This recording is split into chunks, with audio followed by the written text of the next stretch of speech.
When Nazareta ndiye aliwin anerudo runoshamis ndaona minana yakawandisa sawira wangu dai wangu nzwisis when Nazareta ndiye aliwin anerudo runoshamis ndaona minana yakawandisa Sarungano misodzi yangu ya Sarungano Sarungano zvivi zvangu zvava Sarungano Sarungano nhamo dzangu dzava Sarungano Sarungano Naona minana yakawandisa. Good morning. Good morning. How are you doing? Starting off our Monday morning is Sarungano. This is a song that's currently trending on TikTok. I don't know whether it's just my FYP, but yes, that is Sarungano by the Redeemed Family, and it is featuring someone here called, I don't know how to pronounce these names, but let me just check. Sorry. Redeemed Family, and I can't find that other name, but I know. Anyway, look for Sarungano, and probably you've come across it because it's really banging on the TikTok. So, how's your morning coming along? What's happening? You know, every time I sit here, I realize even when I have lacked sleep, it still doesn't show. It really doesn't show on my face. So that's a good thing. Tell me what you are up to right now. Are you going to school?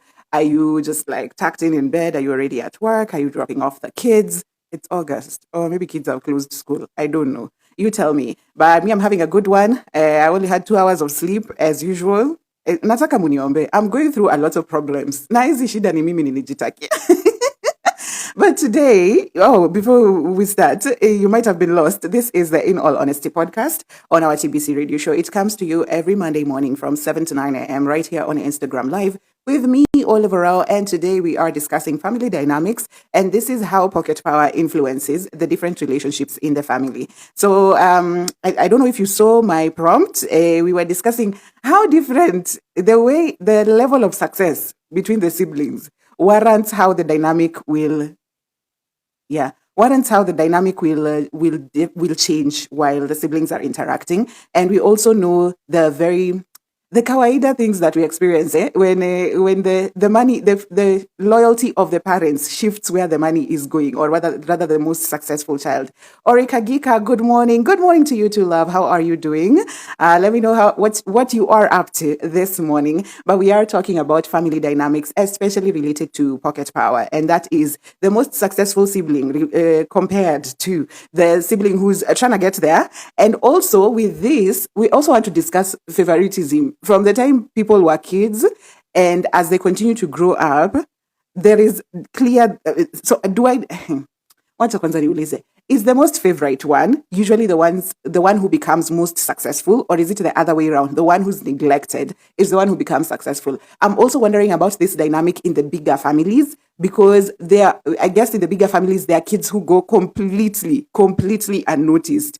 Because I don't understand how, even in the normal three children family, you could have a 5 children family, and somehow, even in that small family, you'll find the middle child is already neglected. So I can imagine the families that have 7, the families that have 10. What does that look like? And here, anyway, we'll get into the discussion. Tell me what your thoughts are. Is it always usual that the loyalty of the people in the family literally shifts with who's the most successful at the time? And what happens when there's more than one successful person in the family? Now, is it compared to who has more? Because growing up African is a full-time sport. You cannot rest here.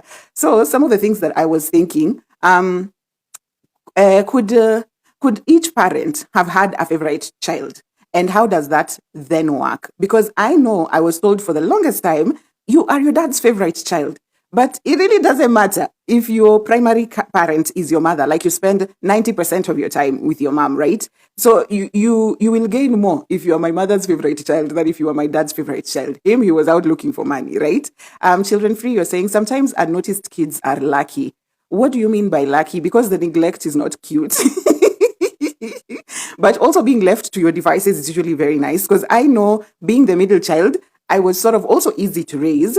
I was just left to my own devices, and that was easy for you to like make moves without people really checking in on you. And that is something I found up to now. I really enjoy. I really do not like telling people what I am up to. And I've told you here before, one of the biggest reasons for moving from home was so that I don't get asked, where are you coming from? Where are you going? Just small things. I said, let me go.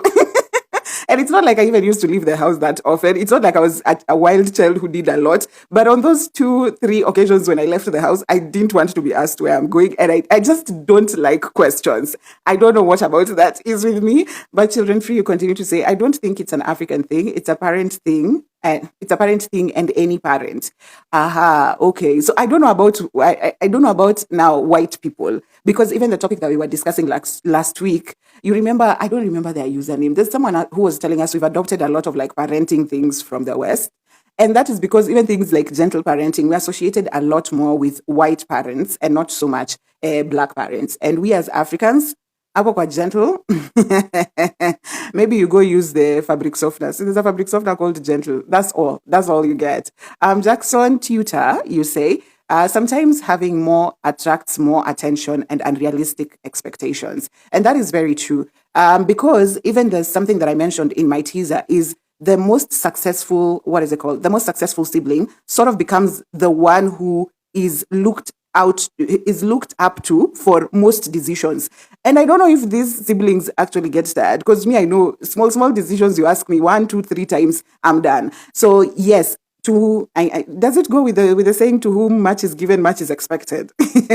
So I guess that's the same thing. If you sometimes have more, yes, you will attract more responsibility, more attention.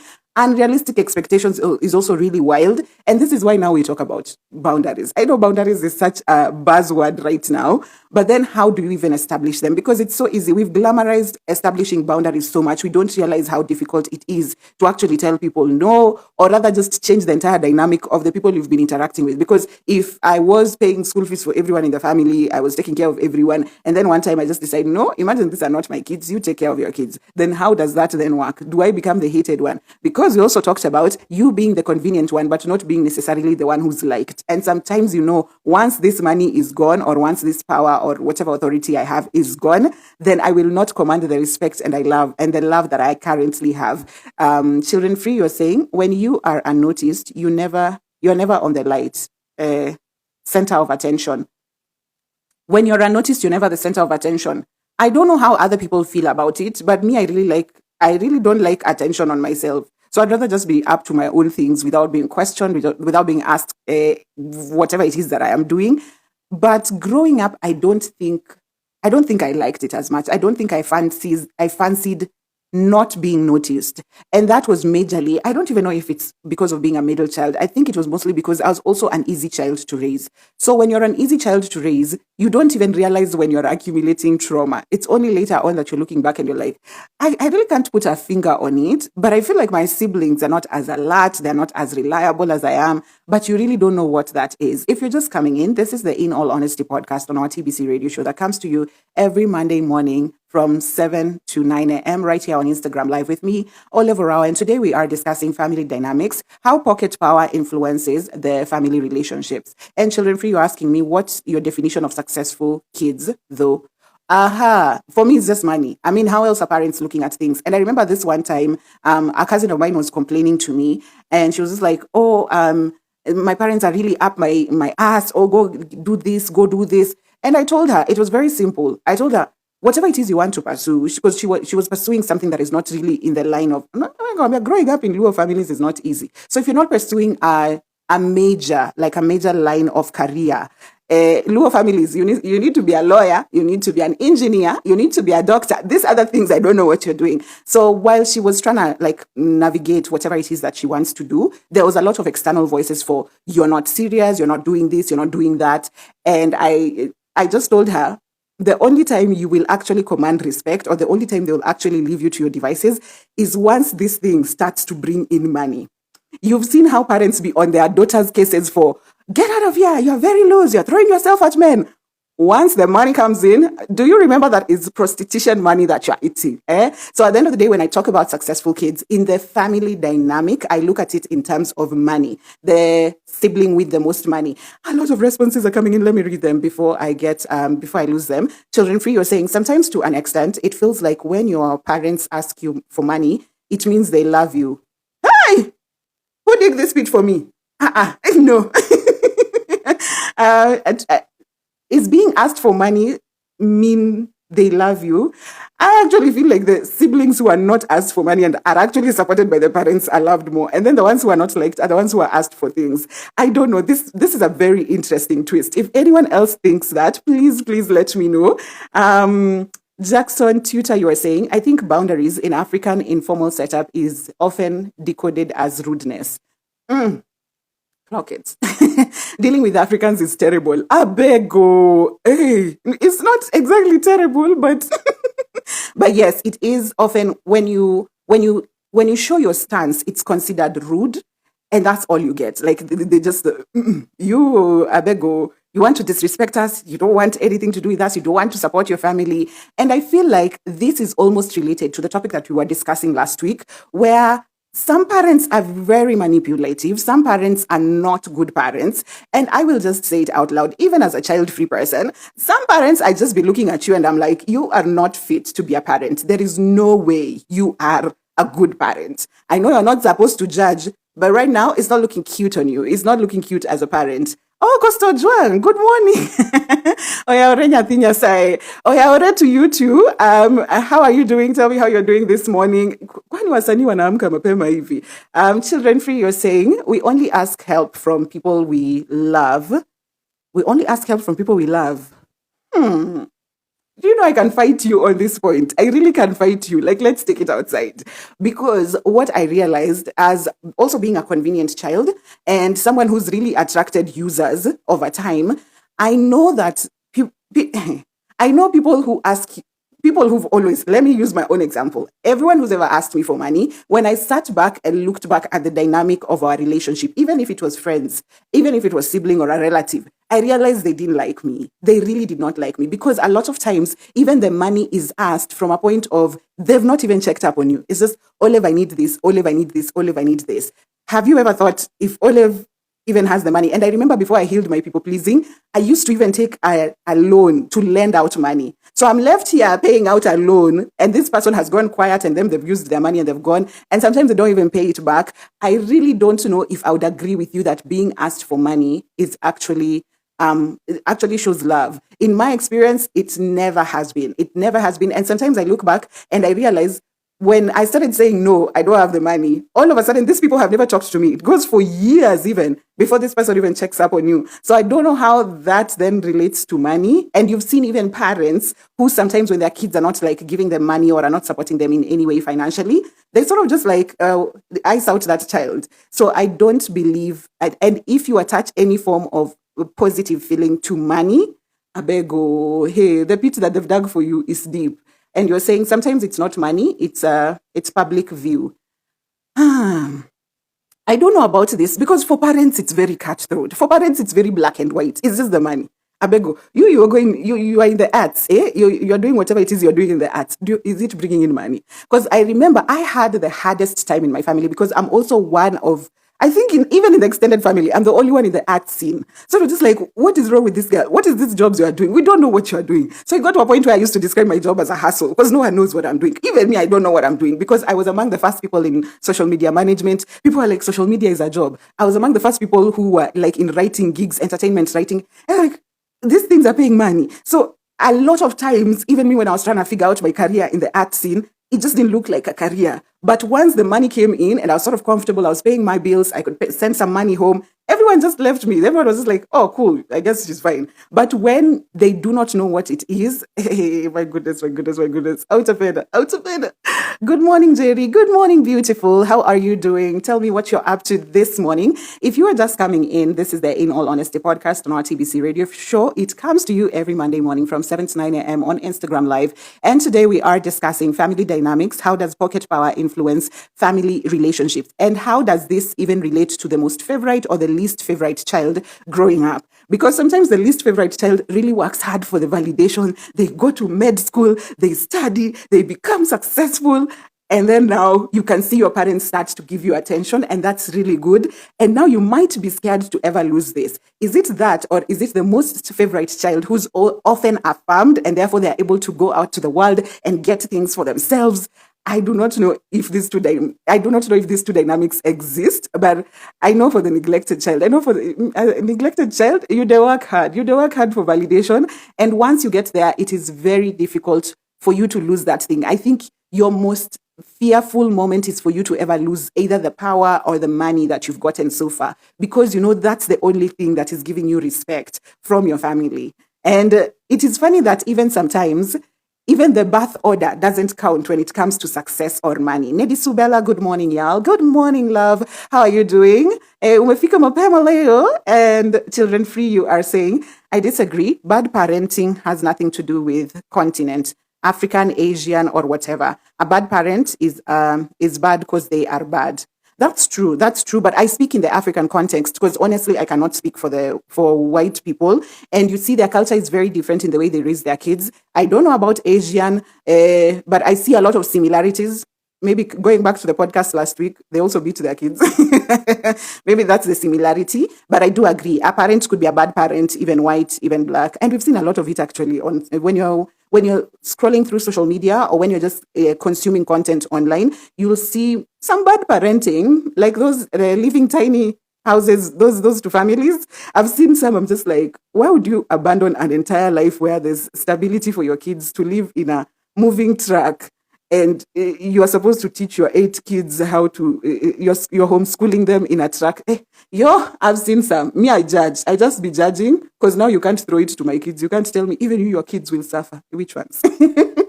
But you ask for help from people you love, right? Me? People you love or people you trust. People are not exactly there.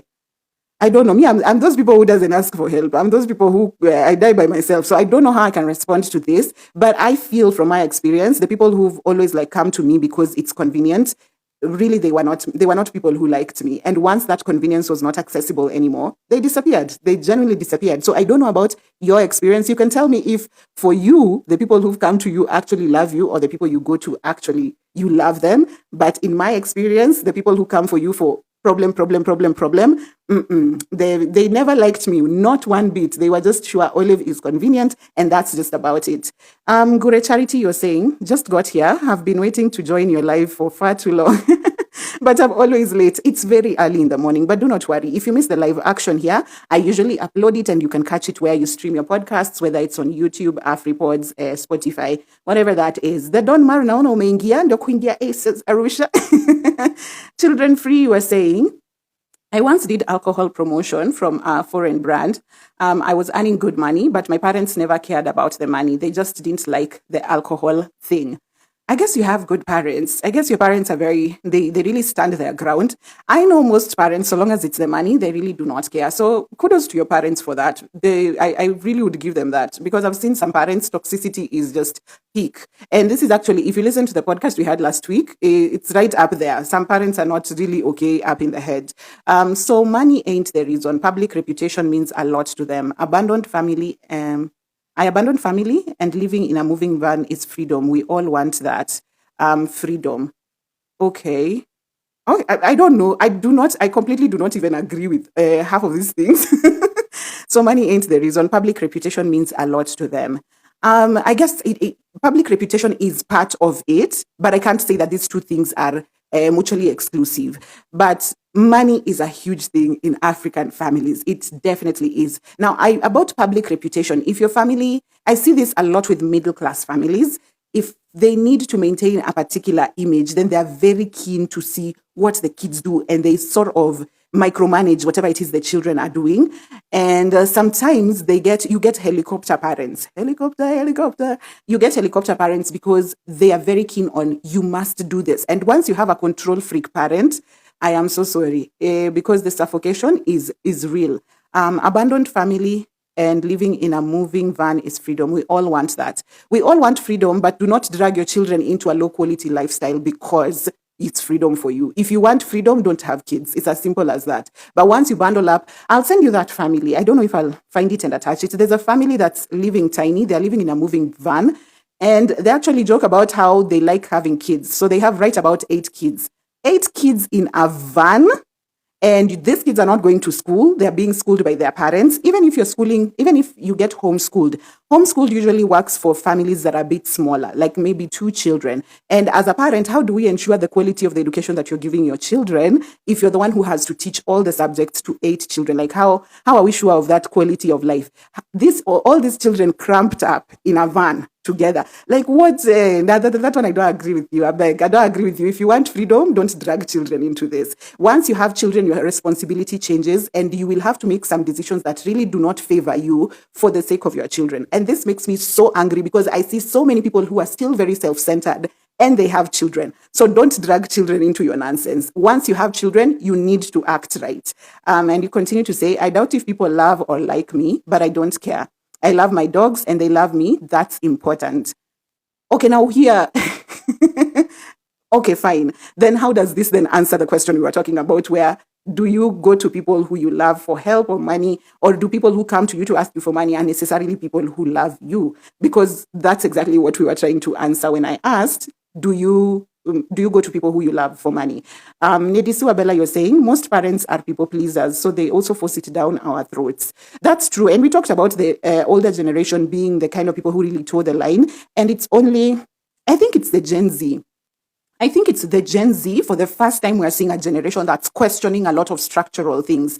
Our parents, really, you found a template, you follow the template. There's no questions to it. And you see, that's exactly what they were also telling us, because I could see how my parents would be worried every time I'd lose a job or quit a job. And when they ask me, they'd just be like, why? Like, just listen to whatever it is they're saying. They're telling me to sell out to someone else. They're telling me to fire someone else. They're telling me to do something bad to someone else. I'm not going to do that. And if they feel like they need someone to do their dirty job, I'm not going to be the one to do the dirty job. But you find that my parents could not understand. How do you even dare speak back to your boss? How do you dare talk to them? To them, every communication coming from authority was top down. There was never a down going back up in terms of feedback. And so I can see how people pleasing was huge for them, and they thought to teach us the same thing.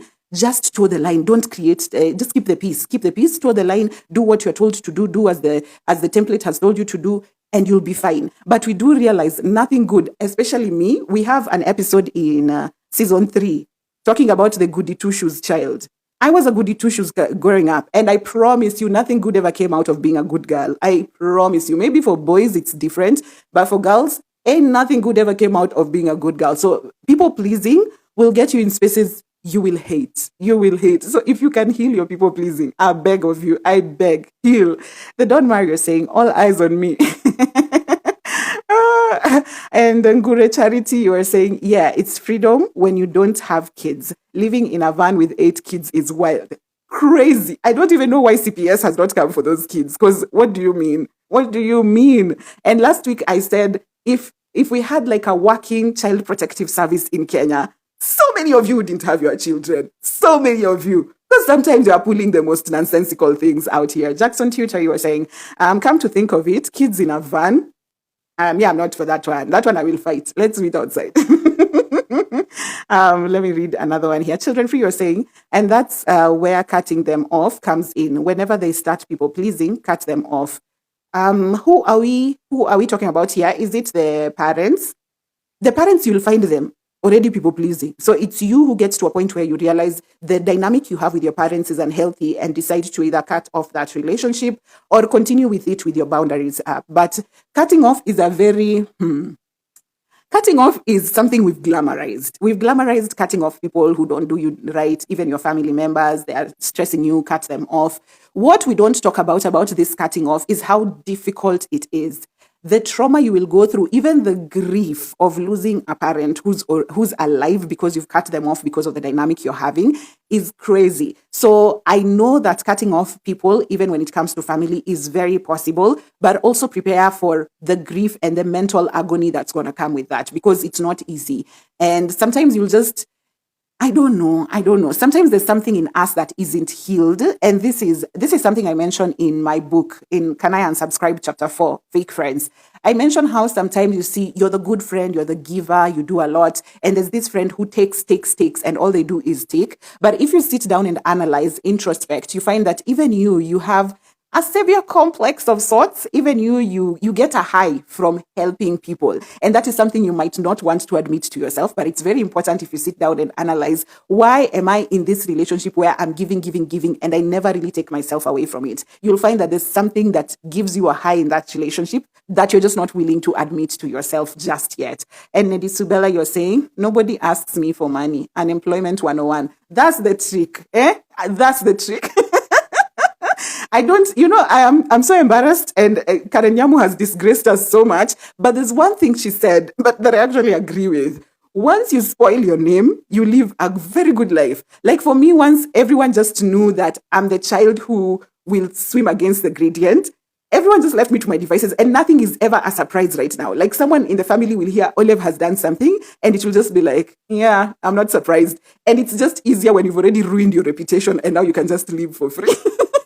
And now you can just live freely. So if you don't have a job, Abbie, no one will ask you for money. And sometimes it's really good because in my early career, like when I didn't even know what I was doing, at family gatherings or when like people were putting money together for things, I'd either be left out or I'd be told, like, all of you just send 200 bob. No worries, you send whatever it is that you have. Because people assume in the arts you're not even earning money. We don't even know if you have money. So yeah, that's a trick. If you want to use that, you might not afford a lot of things, but you will not be asked for money either. So choose the price you want to take. Choose the prize you want to take. Good morning, Doliat. How are you doing, my love? How's your morning coming along? What are you up to? Shafika kazini. Wewe unajua unaingianga ka ushaingia kazini. Children free, you're saying, at Jackson Tutor. But that's what they think and feel it's okay for their kids. If a moving van seems okay for them, that's okay. Okay. So you're telling Jackson that if the parents feel that's okay, then that should be fine. No. Just because you feel something is fine makes it fine for your kids. No, there are things we know that are just standard practice for quality life.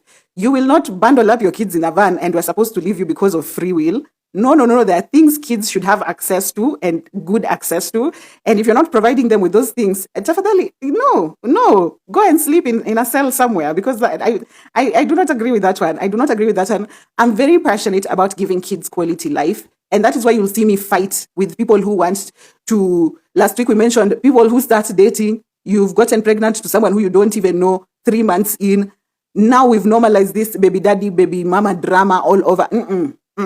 You are ruining the next generation of kids, because they will come here, they will be wounded, they will interact with other people, they will wound other people. We are not about to do that. If you're going to have kids, come correct and come straight. If you don't feel like you have the resources to do that, if you feel like you want to live a more free life, please do it without children. Stop bringing children here, and then you are saying it's okay. You see how our parents all said, it's fine, I'm raising my kids right. And now all of us are in therapy. We are in therapy for what? Don't dig this pit for us. Children free, you continue to say, people should normalize cutting off parents or loving them from a distance. That I do agree with 100%, and it's a lot of work. So it's something that also takes intentionality, and you have to get into it and decide, if I don't set boundaries, or loving them from a distance is something that I really admire. And this is sometimes even with siblings, even with friends, sometimes just sitting back and like being able to support someone from a distance and not so much being their crutch is really important. Because even on this topic of pocket power, I actually mentioned in my teaser how the one who becomes successful, or the one who basically has the most money, starts to play savior. I don't know if you've seen families where the one who has money now tries to get, the examples I had are the ones I have seen around me. You try to get a wife for your brother. Your brother is now headed to 30. He doesn't look like he has his life together. Now you, the sister or the elder brother or whoever, the most successful child, you've decided, I'm going to scout for wives for my brother and bring my brother to marry. You're the one always checking in. You've opened a biashara here for your sibling. Make sure you're there. You've even set someone else to check up on them to make sure that they're reporting to work and all of that. You've called in favors here and there so that they can give some family members jobs and all of that. there is also a savior complex with some of the most successful children in the family, and they feel like they need to puppet everything in the family. And also sometimes extreme cases I've seen is people who even try to rewrite history because they probably suffered through their childhood and they really worked to now be in a place where they are financially stable. Now they sort of even want to deny the life they grew up in and want to emulate life of those kids who grew up rich. Okay. So you might find them trying to really fix the image of the family. So the child who doesn't seem to be towing the line, the child who doesn't seem to be wanting to go get their master's, their PhD and all of that, you might find that those kids are sort of like looked at they're sort of frustrated. They're I'm looking for that word. They're suffocated. They're suffocated by the most successful sibling because they feel like you are spoiling the image that I want this picture, perfect family to look like. Yeah? And it's a lot. Hey, Jackson Tutor, you are saying, at children free, as Olive says, it's not so easy to cut off your parents. It is easy to cut off, but the repercussions aren't an easy go. Yeah, so we agree with parents, even with cutting off is hard. And I've heard for people who've lost friendships, they've also said how friendship breakups hurt. So I'm guessing just distancing yourself from someone who you are already used to, someone you liked, someone you are fond of their company, I guess it will be hard. And for parents, it's not even so much that you love them. It's only because this is the only person you've known since birth. So you can imagine the bond you have is not even so much that of love. It's just that you don't know what life looks like without this person. What do you mean now you need to cut them off, right? So those are some of the things you'll grapple with when trying to cut people off. NW Jugun, let me just tell you. If you have a G and a J in your name, hey, it's a full-time spot for me. And W Juguna, you are saying, good morning, how are you doing, love? Tell me about your morning. Children free, you're saying, was once in a session and asked a therapist, they encourage cutting off toxic friends, people, but family is where they pause. Why so though? Toxic is toxic. I understand, and maybe your therapist paused because they know how difficult that would be, or I don't know, maybe they figured the grief you'd have to deal with after.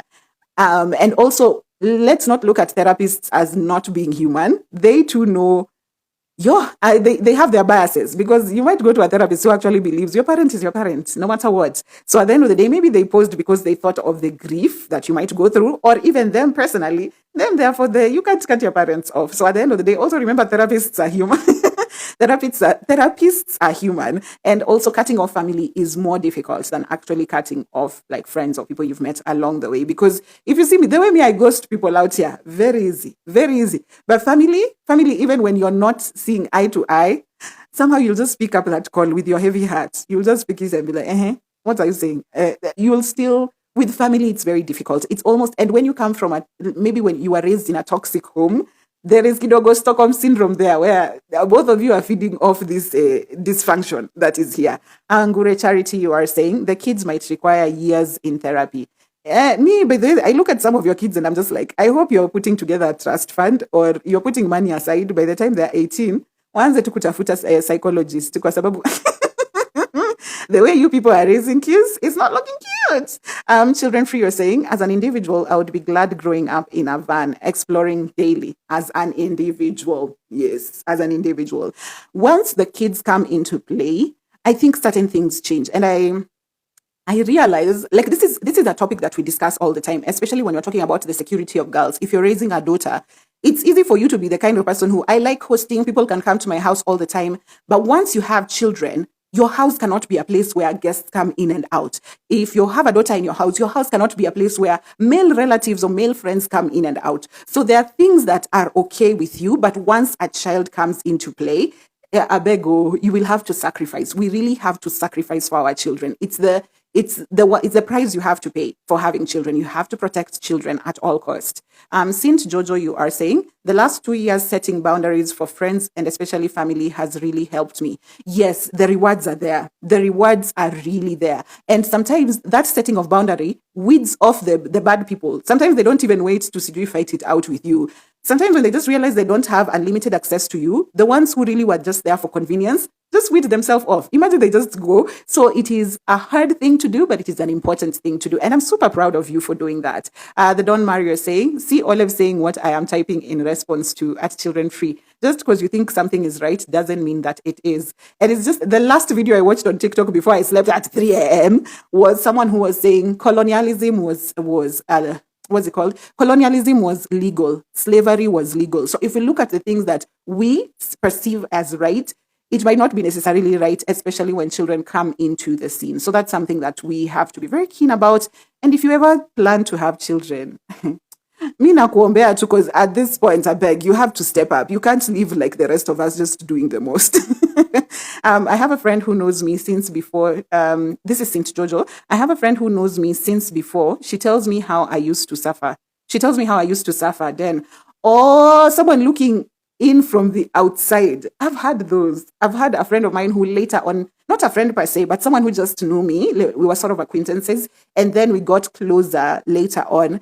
And she'd just tell me, I was looking at your relationship with that person. I was just wondering. So yes, sometimes we don't realize it. And also, no one can come to save you.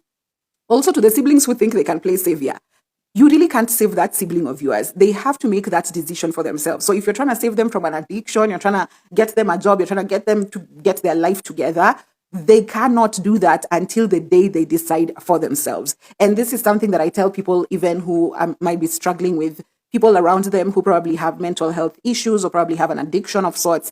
I usually tell them, you can support, yes, you can always be there, but until the day this person decides, I don't like this type of life anymore, that's the day they'll change. But you, as an external person, can never really change someone's life like that. Children Free, you're saying, true, and it doesn't mean it's wrong. Aha, okay. It's with the kids, it's wrong, but yes, it is preferable. So if you decide to live in a van and that's good for you, yeah, it's a choice that you make, and we respect that. But once you put in kids, as I've said, once kids are involved, there's really a right and wrong. We cannot really stand on the fence with that. We need to protect kids at all costs. Jackson Tutor, you are saying, think of an addict who adopts, I don't care, I don't give a fuck. They are suffering, but they won't agree. Defense mechanism on steroids. So here's the thing. Also, when someone is going through something, even they know they're going through it, and you really don't need to remind them. You really can't save them. I think you're agreeing to the point that I've just made. You really can't save them. And a lot of times you, as the person trying to play savior, you'll be very frustrated. And that's how we see some of our siblings are stressed throughout because they're trying to fix everyone. And as I've said, it really gets to the point when you will have to step back and wait for that person to come to that conclusion themselves. And Jackson, you're saying defense mechanism on steroids. I think a lot of times when people are going through something, the defense mechanism is not so much on the situation they are going through, but on the barging in from external factors. Like, let me say, defense. Let me give my own example. There's a time when, around 2015 down to 2017, I was really in the pits with my mental. And because I also didn't know what I was doing in my career, I didn't have like a purpose in life. At the time, I was deep into nihilism. At the time, I sort of like distanced myself from everyone, and I really just cut off everyone because everyone felt like noise.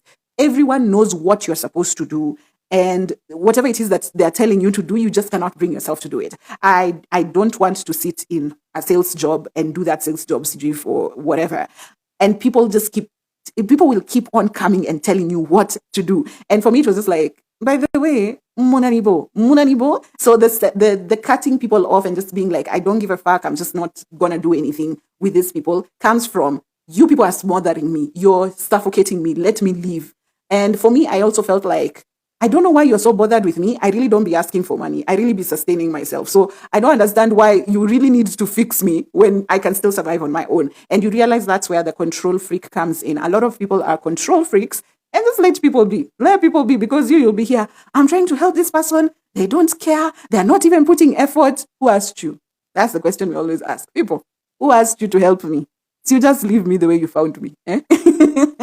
And when someone asks you, did I ask you to help me? Now you're offended. Now you want to run a whole podcast and say how people are ungrateful. I beg, rest. If no one asked you, do the much you can to your capacity. allow them autonomy as well, because there's also some dehumanization when someone is struggling with something and you're also there trying to emphasize that they are actually struggling. And you've seen a lot of us you've seen a lot of these posts that tell people, when you meet people and you see someone has added weight or they lost weight, don't mention it. You think they don't know? They dressed up in front of a mirror before they came out. They know. And whatever it is that they're going through, you don't have to emphasize. Children free, you are saying. Moving van is fun. Adventure every day is a new day, new air, new place, because you live in a house where the people mourn there, fight there, celebrate there. You can do this with a house as well and just travel and come back to your house. I don't disagree that a moving van is fun. It really is. It sounds like something that I would do. But if I had children, that's not a consideration. I really have to I really have to consider these kids have to go to school. They have to have their own space. Can you imagine 8 children in a van? Me, I grew up in a family that had like a fairly good space, with good space in a house, and we were only 5 children. And I still felt like there was no privacy. So can you imagine 8 kids in a van? What about the older children who are now going into their teenagehood? You have girls and boys who need to change and do things. Like your girls are going to start experiencing their periods while in this van. Abego, hey, release us, please. And I'm looking for any other comments before I continue with the discussion and the points that I had here. Happy nature.adventure. Good morning. Umefika, how are you doing? Why can't male relatives or friends come to the house more often when you have a girl child? Here's the thing. Not so much having a girl child, but I feel like also the way we were raised, it's like when the guests came, the children had to shrink. And that's something that you have to be very careful with. And also when I talk about when you have a girl, we want an ideal world where men are not a threat to girls. But as life is right now, if you have a daughter, please limit the number of men who come to your house, please.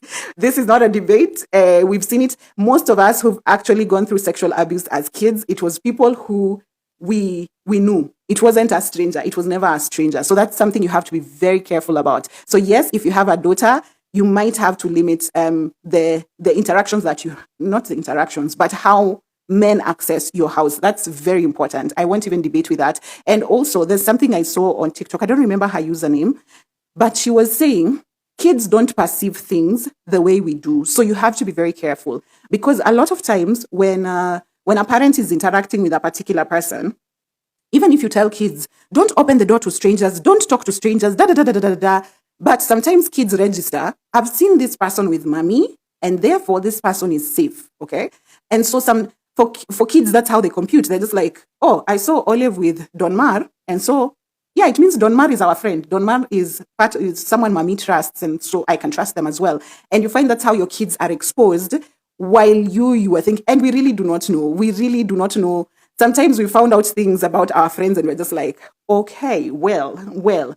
But yes, I would, in my opinion, if you have a daughter in your house, definitely you're limiting how people can access your house, especially male friends and relatives. And also, if you have children in general, be very careful that your house isn't, when guests come to your house isn't the guests. And so your children sort of have to shrink or rather work to keep the guest work overtime to keep the guest comfortable. So that's how I'd explain that point. Please let me know if you still find it a bit problematic. Happy nature, you're saying, sometimes I think and feel people assume a lot of things. You have a unique resting face. A person will assume you are unhappy and they insist you don't like people because you just don't. I don't know what podcast episode did we talk about mean culture? No, Kenyan toxic traits. We talked about how there's mean girl energy in just random spaces. And I think, I don't know about assumption. I really do not know about assumption, because over time I sort of have grown immune to it. For the example that you've used where people think you are mean just because you have a resting beach face, I mean, let them just think. I don't even know if I want to interact with that person if they're that kind of person, because I found that people who can judge people off their first impression when they look at you without having talked to you, I find them very shallow. So it's usually fine that they don't get to interact with me. I found them very shallow when we finally get to interact. So I guess assumption, I don't know. Able give me another example for assumption, because for this one, it will get to a point where you're just like, those who want to assume, let them assume, Abbie, because what do we do now? And I think I've grown a thick skin because of there's so many things I've had to do for the first time. I'm the first person in my family who's been child free, first person in my family who's been in the arts, first person in my family. I have a lot of fasts, and therefore I already know the pushback I get from people, and therefore I sort of have developed thick skin for walking into different spaces. So I do not know, and assumptions is something I'm now used to. I usually know people will assume something of me. So I don't know whether we are assuming in terms of, like, we're assuming the kids are not safe or happy in the van. Is that the example you want us to use? Please give me some more context, or you continue even to say, like people, and they'll assume you have issues or trauma. No, I don't like them because I just don't. Or like, if you don't like people, how? Like, you just don't like being around people. I think these are very normal things. I generally think these are very normal things, but I can understand how some people don't know how to live without people. So it's very new to them. Like, my mom literally is worried about me throughout. My mom just doesn't understand, why do you live by yourself? Why do you not go out and see people? Like, how are you waking up in the morning and going to sleep alone? Like, she doesn't get it. So people will assume things, but at the end of the day, I don't know. I really don't know. You just have to live your life.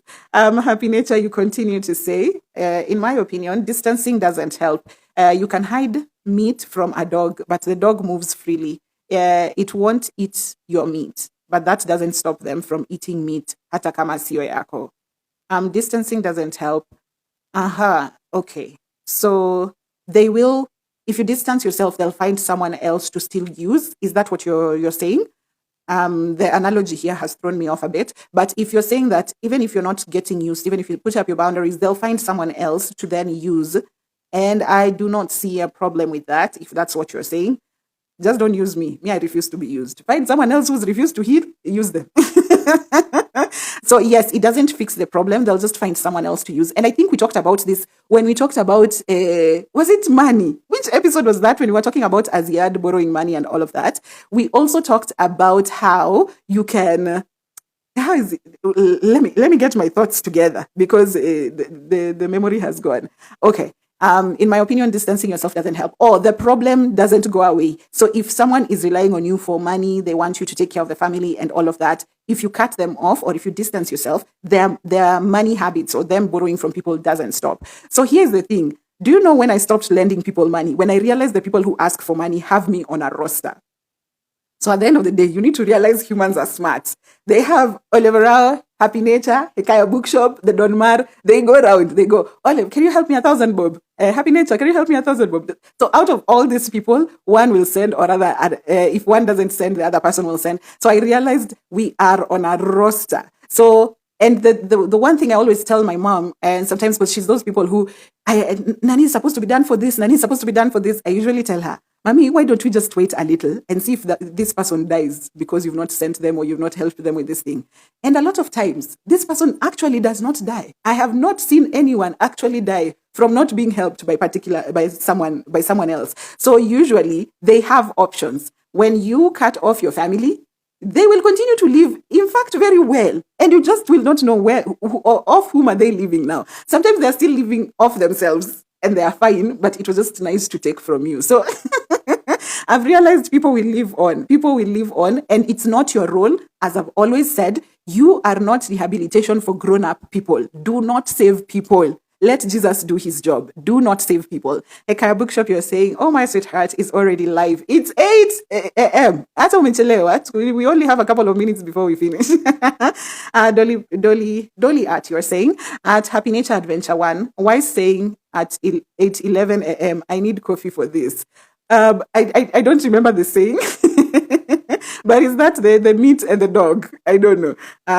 If you distance your kid from meals, no, if you distance your kids from men, it's not distancing your kids from men. It's so much just protecting them. Like, make sure. I wouldn't want adults to have free access to my house if I had children, and not even so much just daughters. I think if I had children in general, because adults are adults. And no, don't distance your kids from.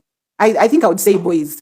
If your child is a girl, let her interact with boys freely. Let her interact with people of her age freely.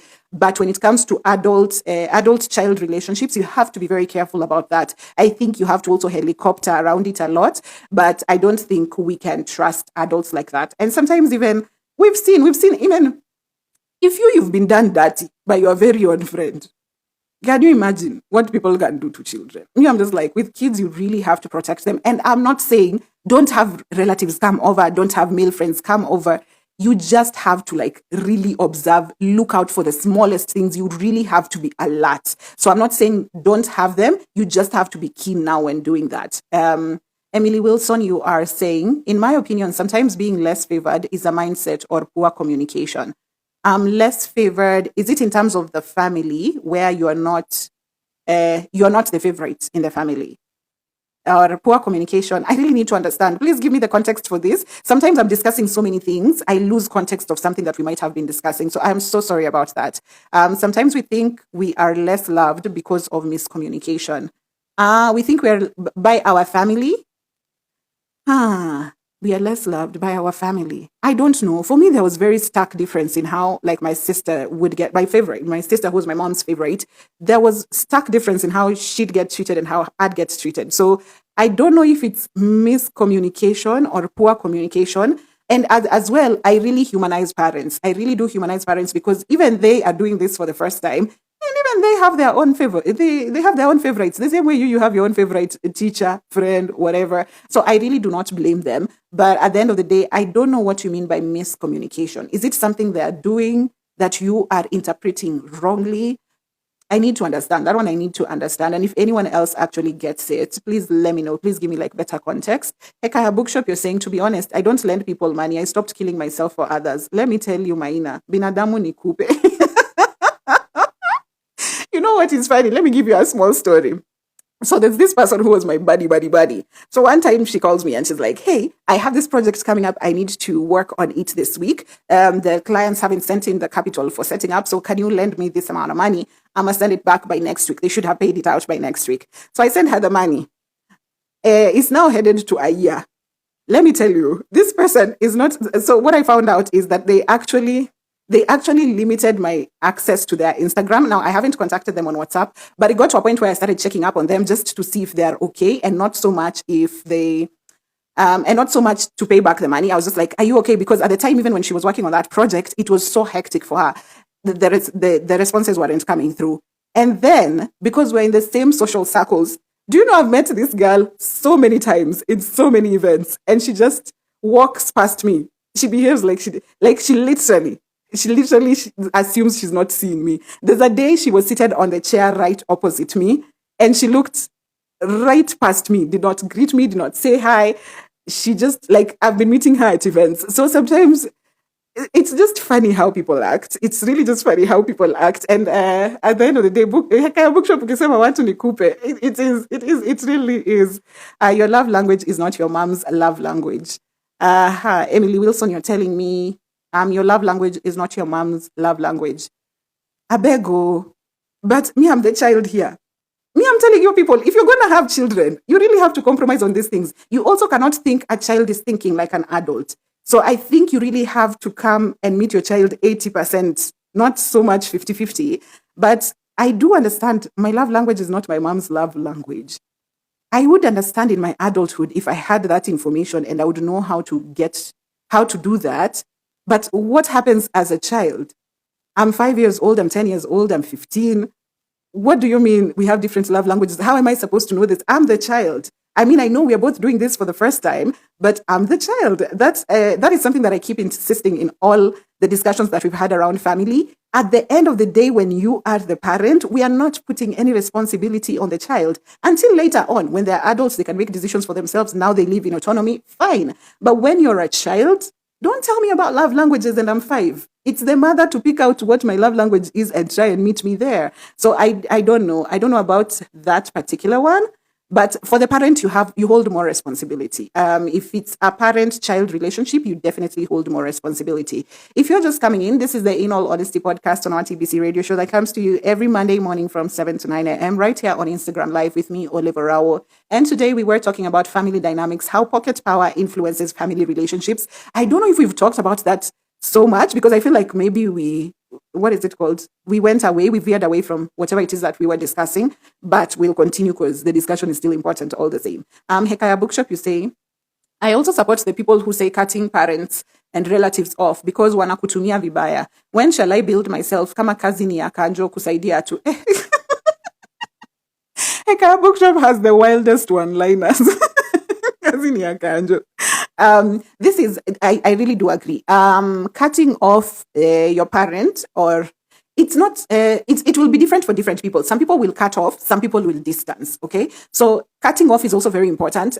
Parents, I think, will be difficult. Relatives, I don't even know why you're negotiating. They can just go, Abbie, go, bye. But yes, I understand. What we said is that it is an important thing to do, but also you will. It's not glamorous. There's a lot of grief involved in cutting off people. There's a lot of things you'll have to work through. But at the end of the day, if they're draining you, yes, cut them off, because some parents are ruthless. And as I've told you, they're really relying on you. They will even guilt trip you when you don't give them money. But at the end of the day, when you finally cut them off, they continue to live life very well. They're living very well. Unashanga, kwani, mimi, and you have to build yourself. That's something that a lot of people do not remember. You have your own self to build. And sometimes some of you even have children. So you have another generation to take care of. You cannot afford splitting your resources into the past, your parents, and the future, unless you can afford it. If you can afford it, then well and good. But if you have to really work that math for you to be able to support your parents and then your children, no, your children are priority. Make sure they have everything. Even if your children live a lavish lifestyle while your parents are living in a dreadful one, I beg, it's a choice you have to make, because no, don't sacrifice for the old. Don't sacrifice the young for the sake of the old. I think that's my opinion. Me, I'm really passionate about kids. I'm really passionate about taking care of your kids as a former child. Emily Wilson, when you're saying this sounds like gaslighting. If the person is not constantly complaining, then we should trust their judgment. Okay, nili lose basi mahali. Let me try and find it. Sometimes we think we are less. Is that the one you're responding to? Sometimes we think, okay, I think I lost it. This sounds, so Poetry Doliat is saying, this sounds like gaslighting. If the person is not constantly complaining, then we should trust their judgment. Let me see what Emily Wilson had said. I keep losing it. It keeps just going to the whatever. It keeps going to, 1 minute. Your love language is your mom. Mom's love language is not the same. Is that what you're responding to? I'm really lost. I said sometimes the feedback is coming in a lot, and so I might lose context of what I was responding to versus what is coming in. So I'm sorry about that. Emily Wilson, you're saying, I argue with my papa a lot and very bad, but people say I'm the favorite. I never understood the whole thing. I had to ask him and my mom. And what was the response? What was the response? I honestly also have a problem with this thing where people say, because wapiga nao ndio wapenda nao.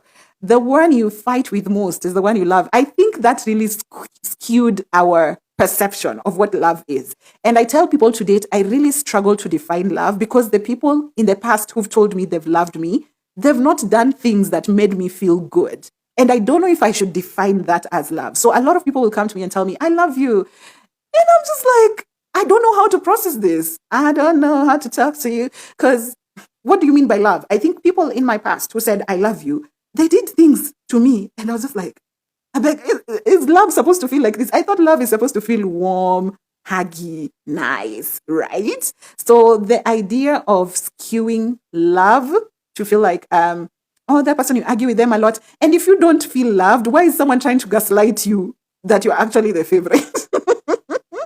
Why are they trying to gaslight you that you're the favorite? It doesn't feel like love. Do you want me to doubt my own gut feeling? I beg go. Poetry Dolly out, you say, I think Emily means sometimes our parents don't always know how to love us, and that's okay. Our problem is they go above and beyond to understand and love one child while disregarding the rest. That's true. Our parents also are doing this for the first time, and they don't know what to do with a lot of us. And some of it is actually their own trauma. Because you remember when I did the least favorite episode in season 3, there's someone in the comments who said, sometimes your parent might not like you because you resemble or you're a representation of someone they do not like. So you might find maybe you're your dad's favorite child, and that in itself, like your mom and your dad don't get along, and so you're a representation of something she doesn't like. So it could be that as well. So some of it is actually their own trauma, and sometimes they don't even realize when they're projecting, and we extend them grace that much. Our problem is they go above and beyond to understand and love one child while disregarding the rest. That's now that just plays into favoritism, and we talked about it last week. When you're going to have children, do you have the capacity to love one child or 3 children? So it is easy to have children, but do you know if you can handle all of them being different and being loved in different ways? So those are some of the things we talk about when we're talking about planning your family, right? How many children can you have? And how many children will you be emotionally available for and be able to handle well? And we said planning for parenthood is not so much preparing yourself to handle children and everything. It's just signing up and knowing this will have ups, it will have downs, things will change, there will be seasons, but I am willing to be there through the different seasons for all my children. So that is a very important thing. And Doliat, you continue to say, Nasema, it's gaslighting because you're a child.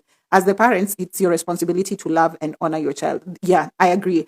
I agree when the child is still young, we really cannot play politics for love language or what you expect from a parent. When the child is still young, you as the parent have the full responsibility to make sure the child feels safe emotionally, mentally, physically. So that one we cannot take away from you. And as I continue to tell you, plan for parenting, plan to be a parent, because it's not easy. A lot of people think it's just diapers, it's the money. A lot of it is mental and emotional because you want to raise well-balanced kids. The money is good. It makes life easier. But you've seen children who've grown up in poverty, but they feel very loved and affirmed, right? And children who've grown up in a lot of money and they're struggling mentally. So at the end of the day, it's not so much the money. When we say planned parenthood, we mean all aspects of it, especially emotionally and mentally.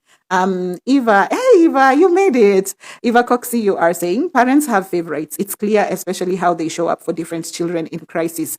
Utajua wewe si favorite when you are told you are strong when clinging to life. Hey, easy to raise children. Come to the front, we talk. You are easy to raise them. They're just telling, that is so bad. Hey, Paul. And then other siblings, all the relatives have been called. There's a harambe being held. We need to make sure our child is okay, while you are hanging on to a straw. So favoritism exists in parents, in different parents, in homes. And I also wanted to know, does the favorite child growing up become the most successful, or it's the one who was neglected, who works to be successful so that they can get the validation from their parents? I think I've seen both. And I'm just curious. I'm really curious because even the favorite one, hey, let me tell you, parents make us do hop, skip, and jump out here. You know, even parents' loyalty also shifts. And you might find the favorite child, once they grow up and maybe they're not doing as well as the neglected child, now they can feel the attention, respect, or love has shifted to the one who's doing well. And so they also have to start working for validation. And I don't remember what book I was reading that had that aspect. And it's like the two sisters at the end of Yinka, Where's Your Husband? By, is it Temi Damilola?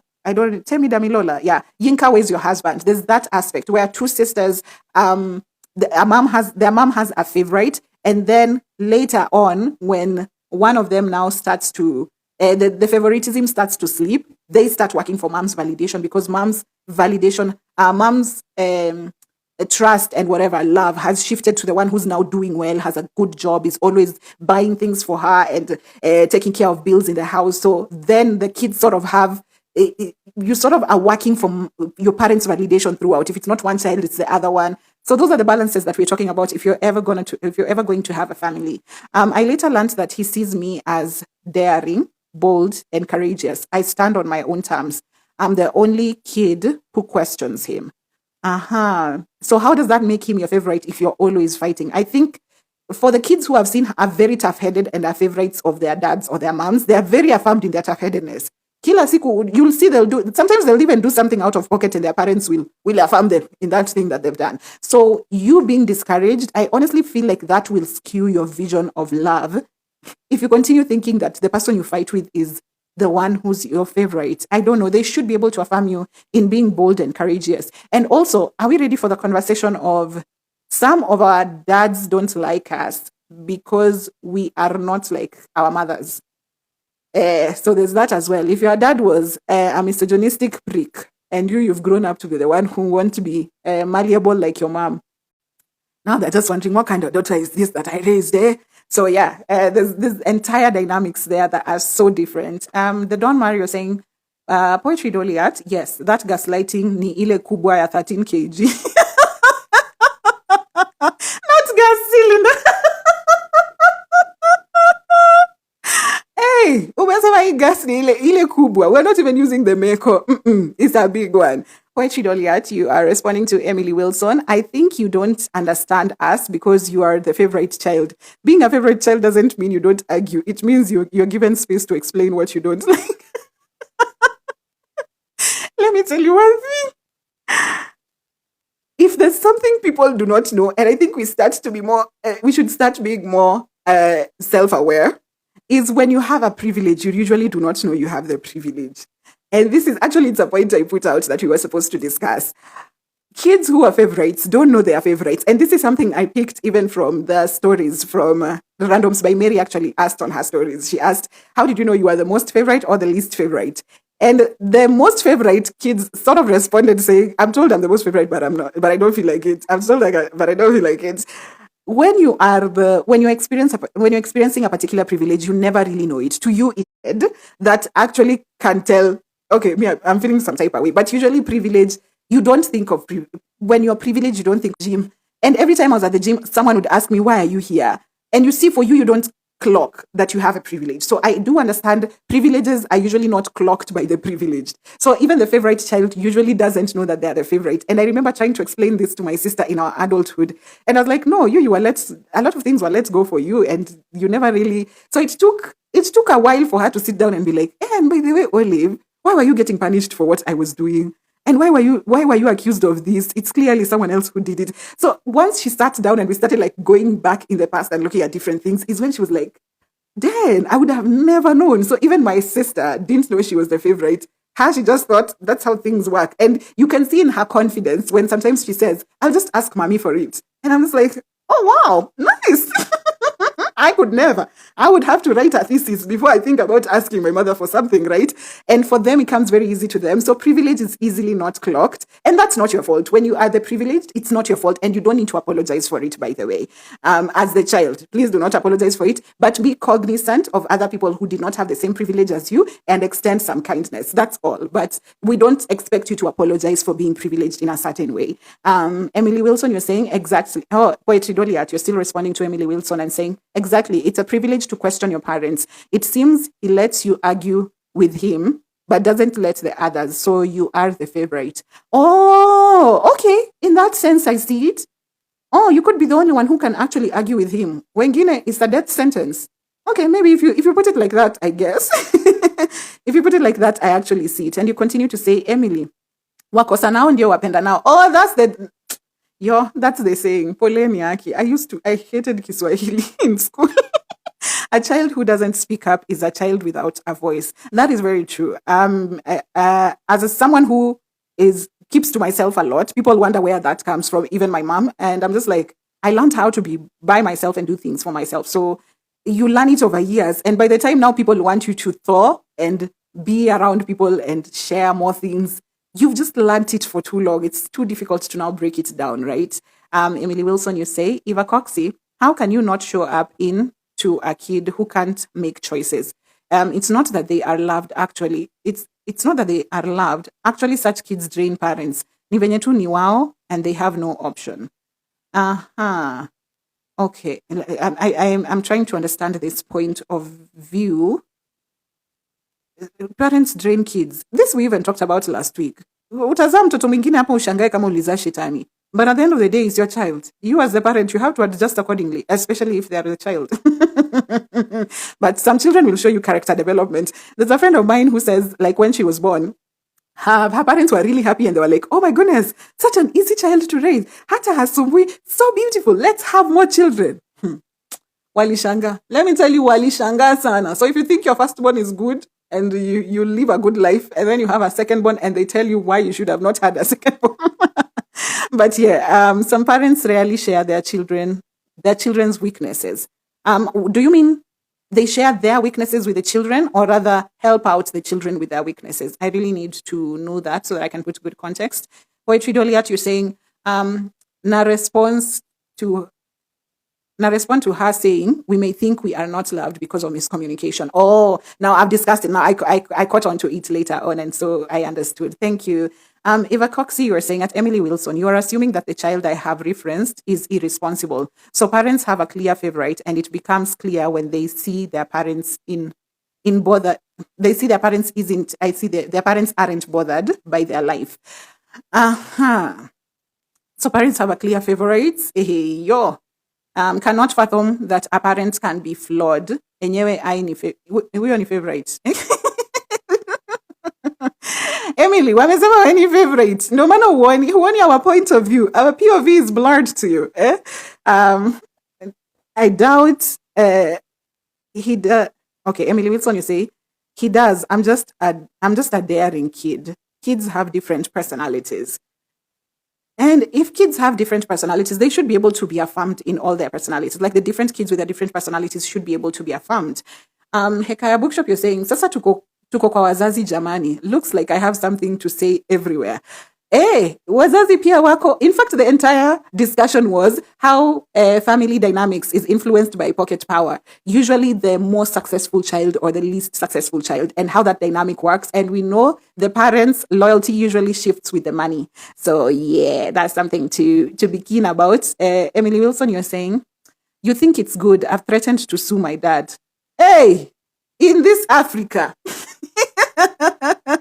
But here's the thing. I get both your points of view. So Emily, Dolly Art is saying, if you're the only child that your dad allows to argue with, there's something there that reads into you having some favors or being treated favorably. And also, Emily Wilson is saying, yes, I argue with this man, but I don't feel loved. Why do you want to gaslight me into thinking I feel loved by this person? So I said, again, I will say, if it doesn't feel like love, let not anyone convince you about it, because I think that's how my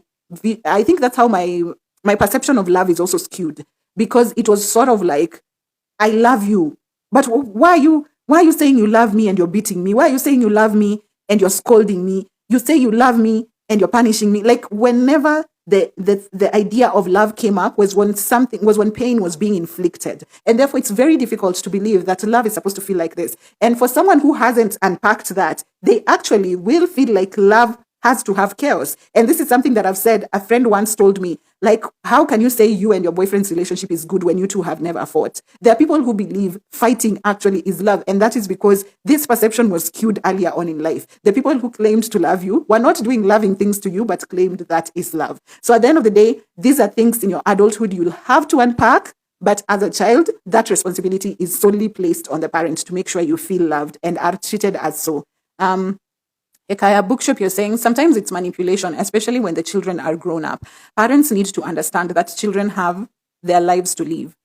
When it gets to us now being old, it's pure manipulation. That one I'm not even arguing with. Parents, once the children are older, manipulation 101. They wake up every day and they ask, which of our children today will we manipulate? So yes, I agree 100%. And if your parents feel entitled to you taking care of them in any way, that already speaks to some level of manipulation. I don't think the children at whatever age ever hold the responsibility or the obligation to take care of their parents. If you choose to take care of their parents, and this we said when we mentioned about black tax some time back, if you choose to take care of your parents, it's out of will.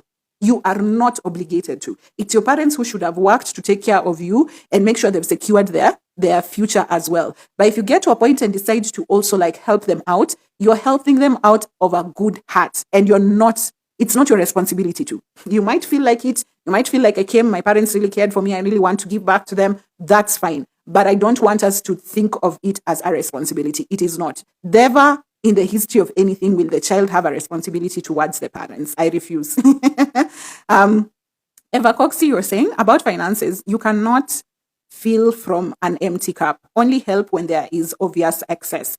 And was it season 3 when we talked about black tax? And some of the confessions we got were people who actually their family, their chosen family was suffering because they needed to take care of their parents or the family that they were born into, which doesn't make sense. Only give when there's excess. And I've told you, me in 2016, right about, I used to even take a loan to now send money to people. And once I told myself, and people got used to this because it was just like, Olive will always help. Olive will find a way to come through, and no one really cares how exactly you came through. No one knows whether you took money from a Shylock, your life is being threatened. You helped them and they know Olive will come through. So I remember even when I decided to stop giving money, I was just like, no, I don't have it.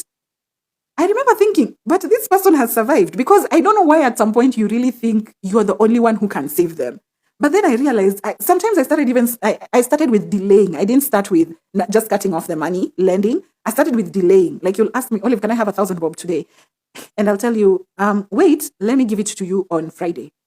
And I'll just wait. And on Friday, you won't come back. So I'm like, okay, I guess they were fine. I guess they found a way. So then over time, you realize that you're not savior. People can survive without you, I beg. You're not Jesus. Dolly at Cindy Obana. Hekaya Bookshop, you're saying Yinka is the real example. Even in marriage, they talk at you. Yani, if you are not married, I think my family gave up on me, because right now no one brings it up. Or rather, I don't know. Maybe people have seen enough examples of loveless marriages that they've just left me alone.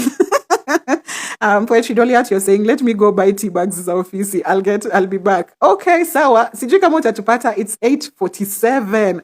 We started late a bit today, but we should be done in a few. Ating Lau, how are you doing, my love? You're saying, hi, Olive, just getting to my destination. The one neglected normally ends up to be the most successful in most times. Aha.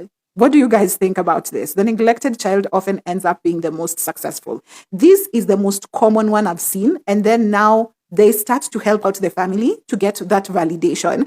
And they're really scared of ever losing that money, because they know that's the only reason why they are even getting this attention in the beginning. Please tell me if this is something you agree with. Agawanya 10. Hey, Olive. Hey, how are you doing? Good morning, love. How's your morning coming along? If you're just coming in, this is the In All Honesty podcast on our TBC radio show that comes to you every Monday morning from 7 to 9 a.m. on Instagram Live. And today we were talking about family dynamics, how pocket power influences family relationships. And Jackson Tutor, you are saying, comments zimestrike kwangu. Oh, you cannot read through, but I've been reading through all the comments, so you really can't miss anything. Ating Lau, you're saying, then yes, parents to have favorites, and those ones, the parents always make sure they are comfortable no matter what age they hit. My friends, there are people who will be helped even when they are 50. You and your small 18 years old, you'll be told to go pay for your own school fees. Ebu, don't you know your counterparts here are doing the most? And also, can we talk about how the responsibility for taking care of things often falls on the first girl in the family? Even if the older siblings are men, the responsibility for take care of your family, even the family will want you to marry well so that you support the family. And it's never so much the boys. The boys are pampered. It's a baby boy lifestyle. What are you saying? Maisha soft kama pamba. So I think what I've seen often is the first girl is who our responsibilities really fall on.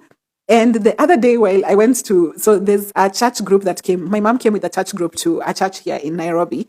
And when I went to see them, there I met one of the women who was there, and she was like, my son is here. I've told him he's here. I told him I'm here. I've been telling him the whole week I'm coming, that he should just come to the church and see me for a bit. And the mom was very distraught. And there's something she said that I really held on to. While she was in her moment of frustration, she said, if it were a daughter angekuja, I knew if it were a daughter, she'd have come.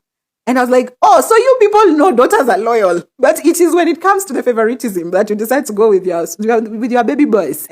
But yeah, that is something that I actually clocked. Girls are very loyal in the family. And I don't understand why we've not prioritized investing in girls. They really be the ones who come back to really give back. Eva Coxie, you're saying to Ating Lau, so true, and end up being the ones that break these toxic cycles in the family. I think once you're chosen... I want to say you are chosen.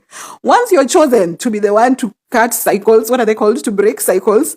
I think that's your life forever. I genuinely think that's your life forever, because what is this like? Even me, sometimes I'm just like, take this cup away from me. Because I also don't understand why I'm the first of so many things. Why am I the first? Why? Simupatie mtu mwingine hata mimi nipumzike. Hekaya Bookshop, you are saying, sorry, guy, I've lost. Hey. Hekaya Bookshop, you are saying, me, I'm the only child, and my parents don't see me as a child. I'm always in the middle of their chaos. I'm the lawyer, the priest, the mediator, and everything else a human can be, never a child. Higher.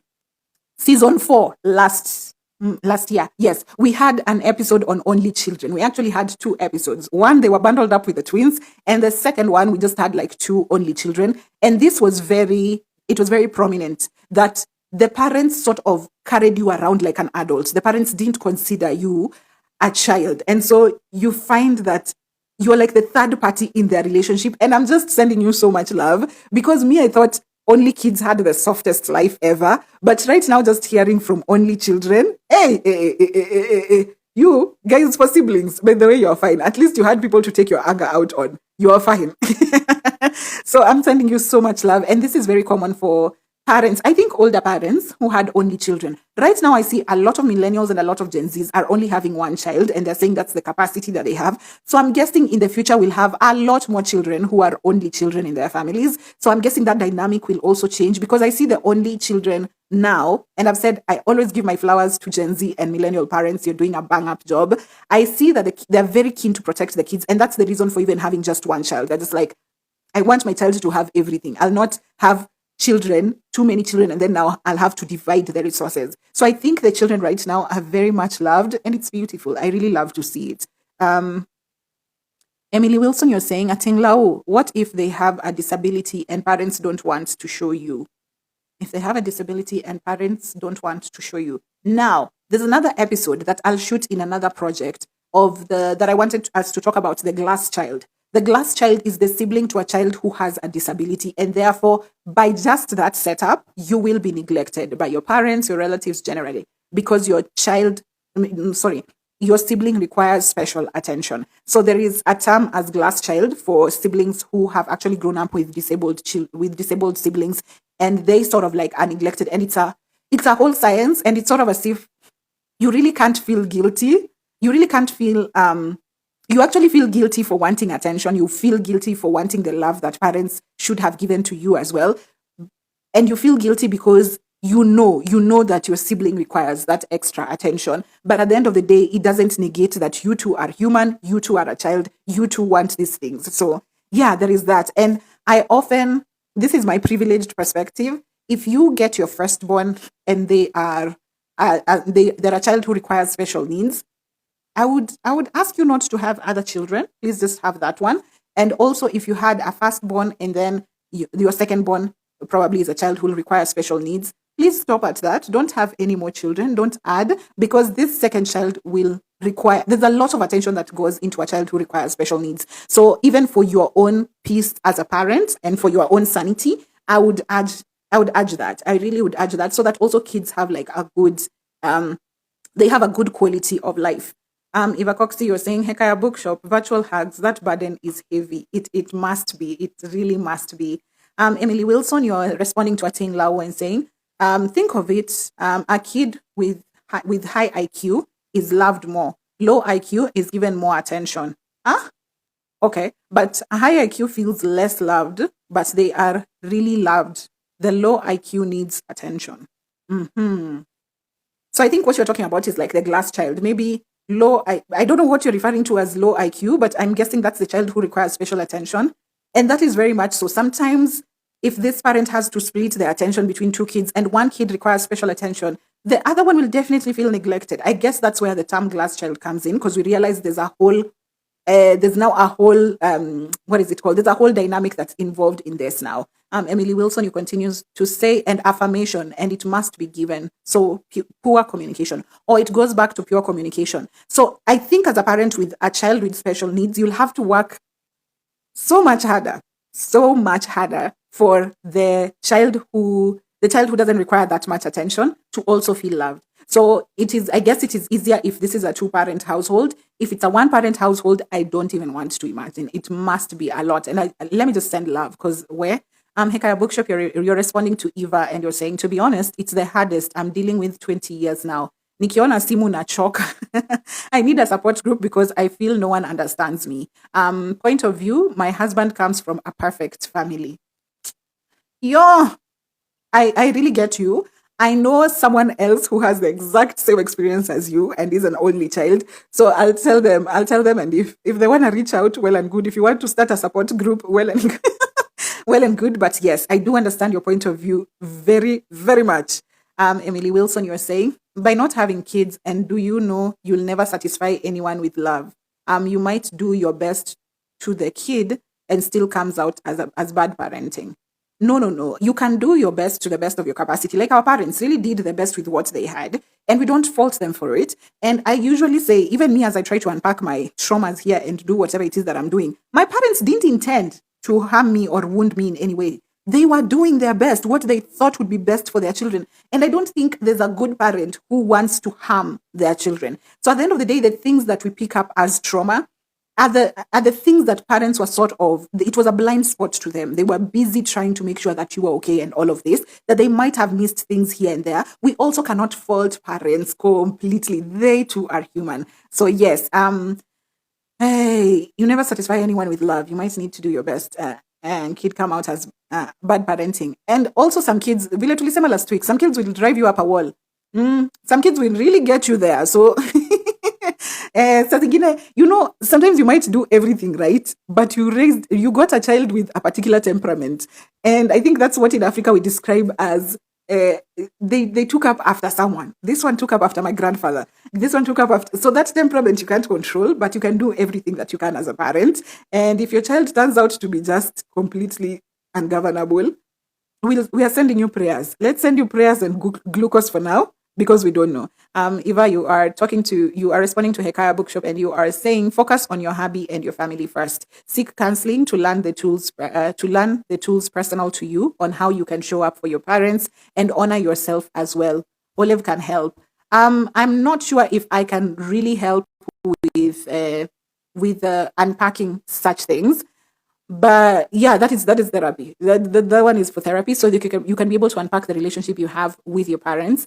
I can only help you with particular tools that you can now use when you're feeling the emotions are up and down. The way you've said, sometimes a phone call is coming in and you are just exhausted. And for me, I told myself sometimes I'll not kill myself. I literally leave my phone in the living room when I go to sleep. I genuinely just do that because I'm just like, there's no emergency that I will need to attend to at 3 a.m. in the morning that I can help with, right? So sometimes there are boundaries you'll have to set, or there are things you just have to do to protect yourself.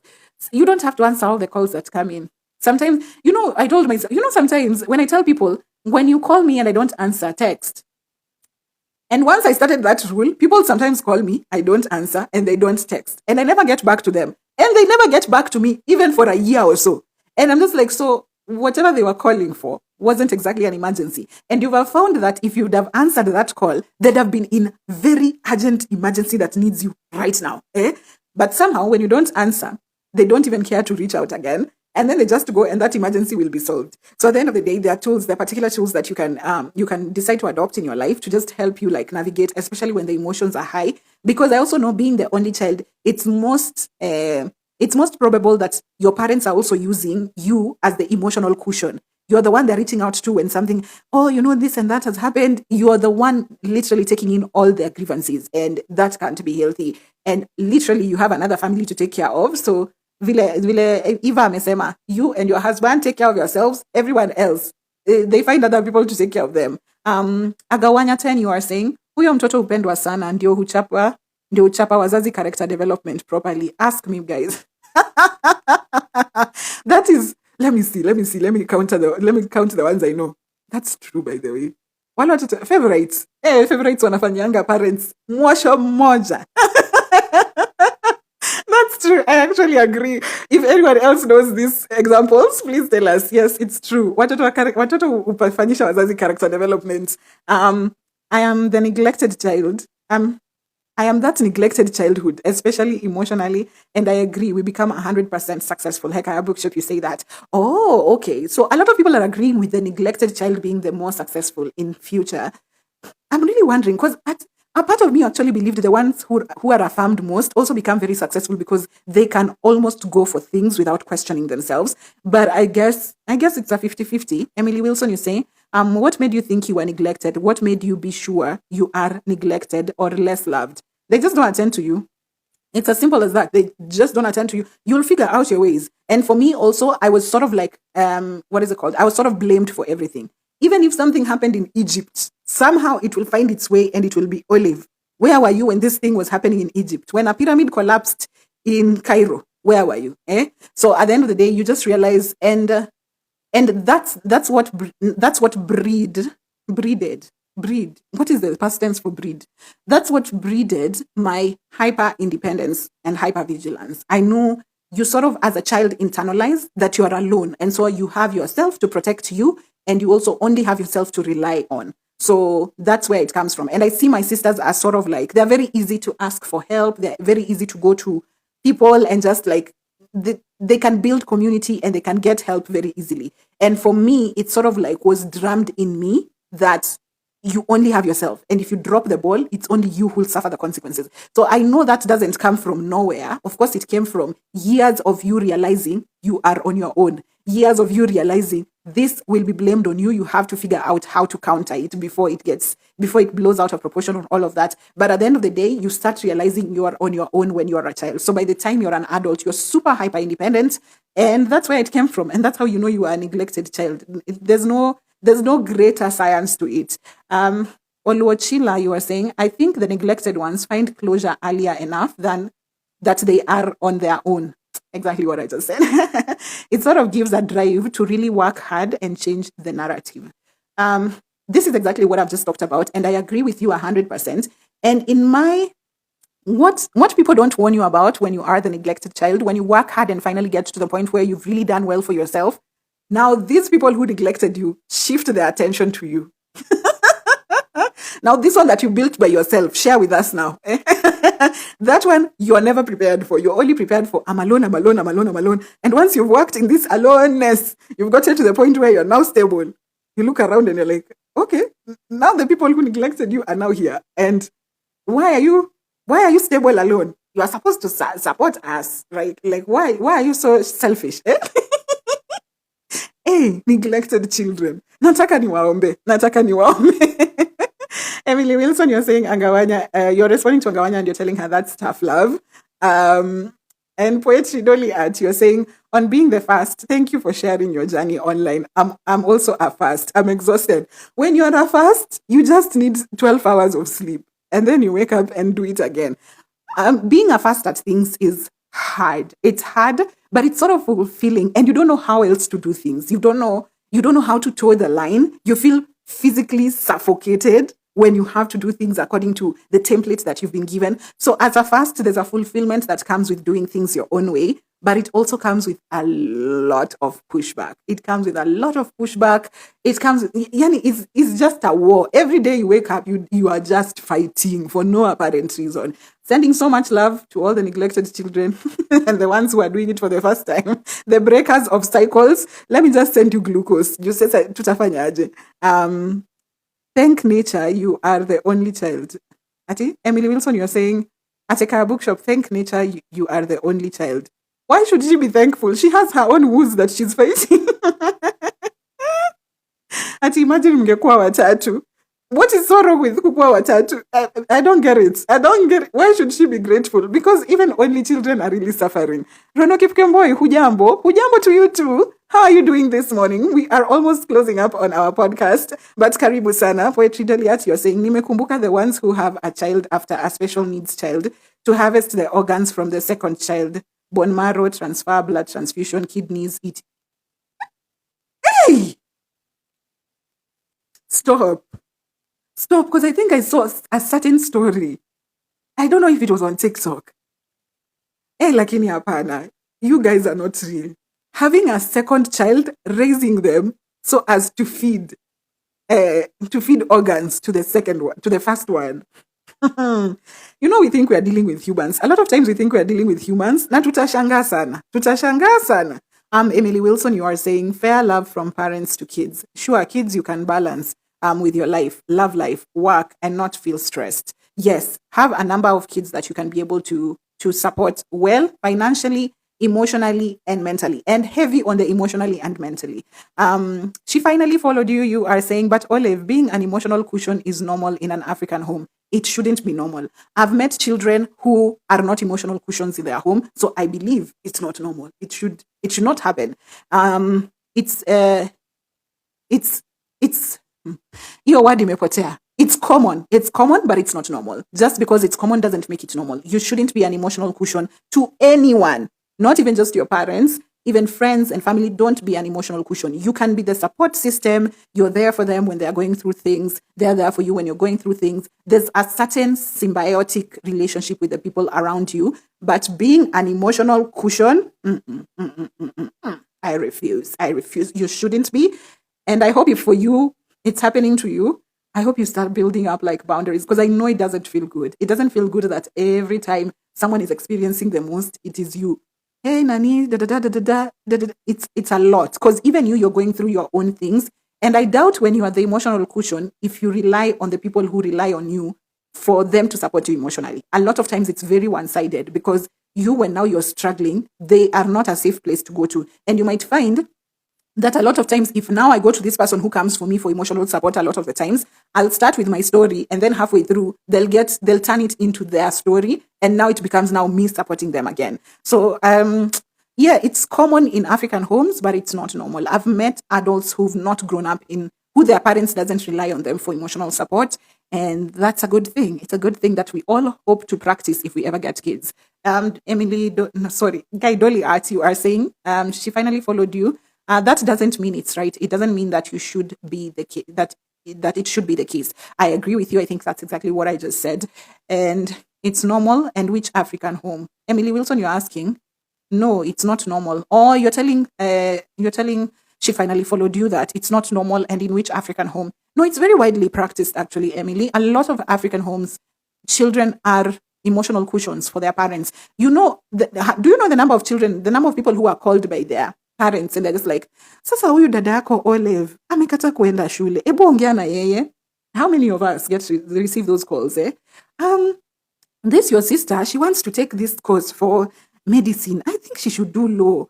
Able talk to your sister, talk to her so that she makes the right decision. Able talk to your sister with this boy she's been dating. I don't know if he'll make a good husband. That's all emotional. Those are things. Wewe umepigiwa ufanye nini? Aki, this your father, your dad has taken money and CG, he's gone and bought what? Why is this information you are giving to me as your child? So these are very common. I'm sure I'm listing these things, and they're very common. You've had them. So this is being an emotional cushion in multiple. It happens in very many African homes, but it should not be the case. There's a lot of things as Africans we've normalized that should not be the case. Hekaya Bookshop, you are responding to she finally followed you, and you are saying, as an only child, it's more because you are the only receiver of everything. And this is something that the only children said in the podcast episode for season 4. They said, as much as even siblings bring their own dynamic, there's one of the only children who said she usually just admires so much when she sees some people planning family gatherings, and then she sees them saying like, sasa wewe utalipia mami chama, mi nitakuja na mahindi. Like there's splitting of responsibility among siblings that children from only children they can't even fathom. They really cannot, they really can't get it. She finally followed you, says, if your parents are Gen X or baby boomer, emotional dumping on their kids is normal to them. And I think because also they did not have the resources. That's true. I also think they did not have the resources or the knowledge that we have. You know, it's us who now have this knowledge for CG mental health, CG go to a therapist, CG your children should not be supported by you emotionally. Those are things that our parents didn't have. And I understand it's because they survived harder times during their time when they were growing up. And so wherever it is that they could unburden themselves, even if it was to their children, that they did just that. They didn't have the resources, the community. So I understand. I really do understand. And I know it's a very common practice in African homes. And I do agree. Your parents, okay. I guess you are correcting something there. Emily Wilson, you say, some, not all neglect kids are neglected. Some, not all neglected kids are neglected. Is this building up to your point where you were saying that sometimes it's miscommunication on our part, we think we're neglected, but in real sense, the parents did not neglect you. I don't know if that's what you're saying, Emily. Poetry with Dolly Art, you're saying, there's that grief of knowing your caregivers were capable of loving you. You just wasn't what they wanted. Yo, where? Kwa hayo machache basi tufunge podcast tuende.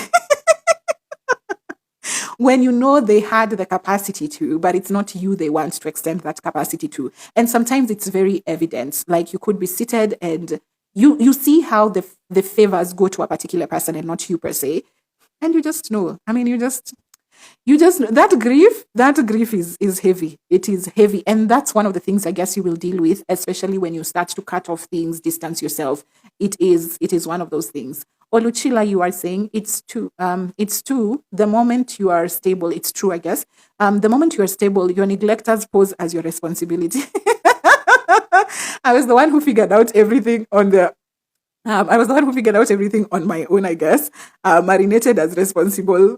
I was the one who figured out everything on their own. Marinated as responsible one. Hey, yes. When they finally now come to you to rely on you, you are there. You figured it out. We always know you'll make it out. You'll be fine. Yes. You are such a good, you're very good at putting things together. And I remember in the episode that we did in season 4, for middle kids. Hey, middle kids, we felt affirmed. There was me and there's another girl called Wambui who said, our parents kept on saying something like, you're the one with the gift for helping. You're the one with the gift for seeing things that other people don't see. You're the one with the gift for being able to stand on your own and be independent. I beg, take this cup from me. Who did this speech for me? I don't want this gift. Whoever gave it to me, tell them to return it. Because parents also disguise it as that. You're the one with the gift. You're the one who can do it by yourself. And we always know we don't have to worry about you. But this is only when they are coming back to eat from the tree that you've now planted. But while you were planting the tree, there was a lot of doubt. There was a lot of negative talk. And you just went through it because you also learned to be hyper independent. Over time, you learned to lock out voices and just do things as you're doing them. You developed thick skin. Whatever people said really didn't get to you. And so you continued to build. Yeah. Oluchila. Where? That one has hit home. She finally followed you. You're saying, Olive, how would you then decompress from emotional dumping from your parents? Your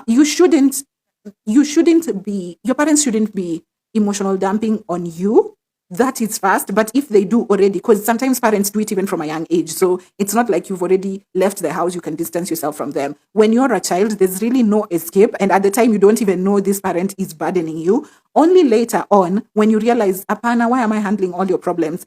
It's another thing that we talked about in the beginning. You will have to distance yourself, maybe put up boundaries, maybe cut off this family member. There's things you'll have to do so that you're not the emotional dump for your parents. And these things are also very hard. So when you're making the decision to either cut off or distance, you are also prepared for the grief and the hard things that you'll have to deal with through this process. That is one. 2, therapy. You will have to come to terms with therapy by yourself. You'll have to decide which way you're going to therapize. Wamburi just joined. Wamburi Doty joined. We were on the middle kids episode last year, on season 4. But yes, the other thing is therapy. I usually say there's self-therapy, there's finding a specialist to help you deal with these particular things. And yeah, that's basically it. I guess it's when you're older, it's now your responsibility to not be the cushion. But when you're younger, I guess you do not know and you just suffer through it. But yeah, to decompress, find ways. And if you also feel like it's very toxic and it's changing the quality of your life to a lower quality, then I think distancing or rather cutting off is something you have to start considering. And someone said it very beautifully, loving people from a distance. You might have to love your parents from a distance. And that is something you also figure out. And also healing. Please let us all remember that healing is not a destination. You will keep just redefining it as you go. Wambui Doty, you're saying where that episode was fire. When the morning episode, your middle kids from season 4. We the neglected ones. Such a shame. But Wambui Doty, you're saying being a middle child should be investigated. Me nilisema mwanzo, I want to add being a middle child in my CV. Because that one, first of all, just sets you up for being a very good candidate for jobs. But yeah, that is Wambui Doty actually contributes the comments that I'd make as the last in our episode today. we've gone for, I didn't even wear my watch. But yeah, it's been a good episode. If you're just coming in, this is the In All Honesty podcast on our TBC radio show that comes to you every Monday morning from 7 to 9 a.m. right here on Instagram Live with me, Oliver Rao. And today we were talking about family dynamics and how pocket power influences family relationships. I feel like we veered off a lot. We've gone into black tax, we've gone into emotional cushioning of parents and all of that. But I think the conversation was very wholesome and we've managed to cover a lot of bases. And before I continue, Jackson Twitter, you were saying, and when they start noticing you don't be misled, they want those benefits, not you. Lanes are very important. And this is something I said about being a neglected child. When you finally work and become successful, which I think in most African families is mostly money, then that is why some children don't want to lose that money. They're very scared of ever losing this success because deep down they know why my parents and my siblings respect me and treat me nicely is because of what I'm giving them and not so much that they love me. So this is something you have to be very cognizant of. Let me just read through the pointers I had here, which I think will basically summarize everything. When growing up as the most or least favorite, could be you could be one parent's favorite. And that could change the dynamic. Like I said, I was my dad's favorite, but my mom was the primary caregiver. So you spent all your time with your mom. So it really didn't help that you're your dad's favorite if they're never really there to per se. So, and that one also affects this dynamic.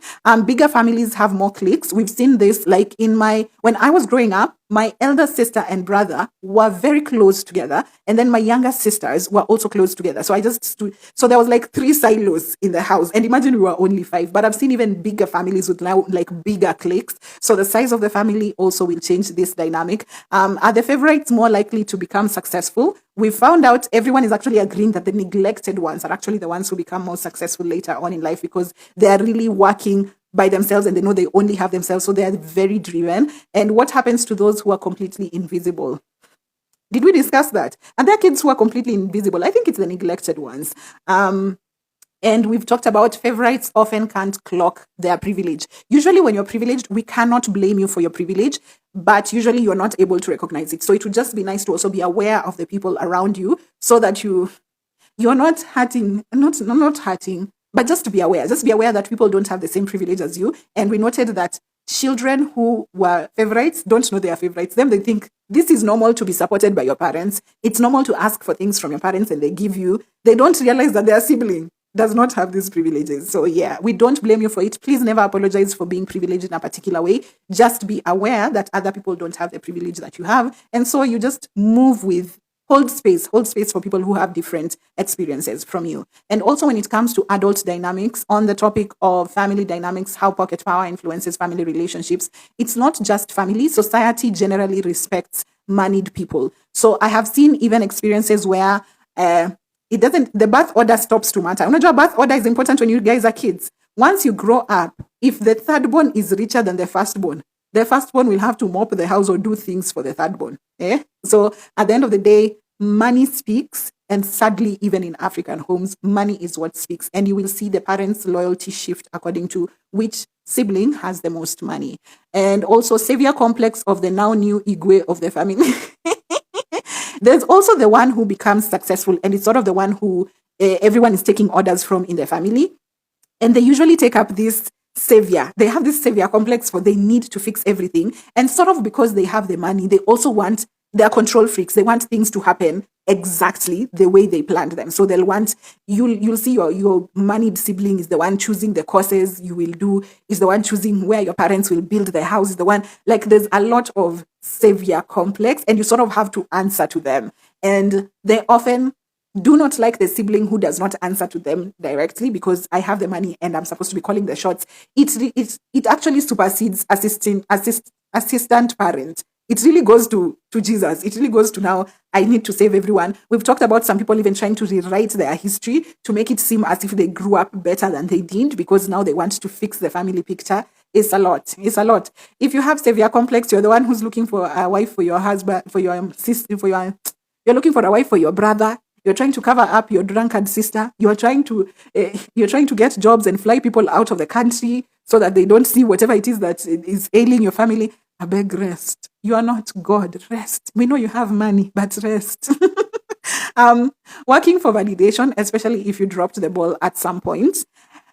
Hey, this one we've talked about. Every child is working for the validation of their parents, and especially maybe in high school, you did something that really disappointed your parents. So you might find like later on in life, you're really working, you go to a good, you do a good course, you start like working, you try and get more money, you try and do things that your parents would actually approve. Like in our family, there was this comparison. Now, extended family, there was a comparison for always the child who went to America, the child who did medicine, the child who. So you'll find that other children within the family start to work to achieve those standards. So you'll find yourself doing medicine, trying your best to get a scholarship so that you go outside the country, you go abroad and study there or work from there. And all this is just so you can get the validation of your parents. And as much as they'd be proud, if a parent didn't like you, they still won't like you. You'll just make them look good. But if you're looking to buy that love, you really cannot.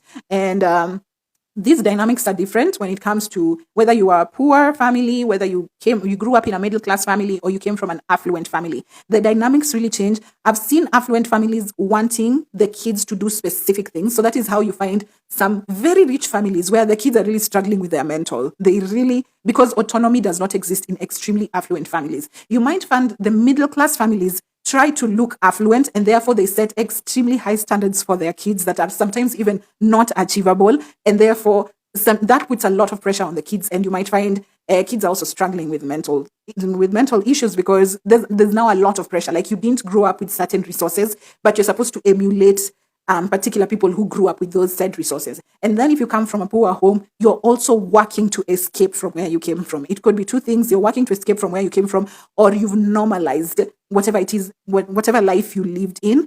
And therefore, you're not ever ambitious on achieving that much because it feels like the world or the cards are stacked up against you. Or you work so hard so that you escape that. And you see people sometimes who come from poor families work really hard and do not want to identify with anything in relation to poverty. And sometimes they get to higher places, for example, the president of your country, and now they don't even care for where they came from. Like, they're not even caring to empower the people. It was just like, I came from a chicken seller to being the president of the country, and now I must exert my power. You must know, like, I must project how much work and pain went into what I had to do to get here. So there is that as well. So the different dynamics come from whatever family you grew up, the status of the family that you grew up in, and responsibility often follows women. I've seen responsibility following women. We've talked about this. Sometimes the responsibility will fall on the second born, who's the girl, yet there's a firstborn who's a man. So there's that as well. Family should be a series on its own. Ama next year turudi tuna family. Anyway, this is the 23rd episode, which brings us to the second last episode of the season. We only have one episode next week, and we close the season until next year, so that tupumzike. But do not worry if you've ever missed if you've missed the whatever, what do we call it? If you've missed the live action, if you've been missing the episodes here, do not worry. I usually upload them, so this one should be up by tomorrow, so that you can be able to stream YouTube, Spotify, AfriPods, Castbox, whatever it is you stream your podcast from, you should be able to get it. And Mwamburi Doty, you're saying inject kabisa. Inject.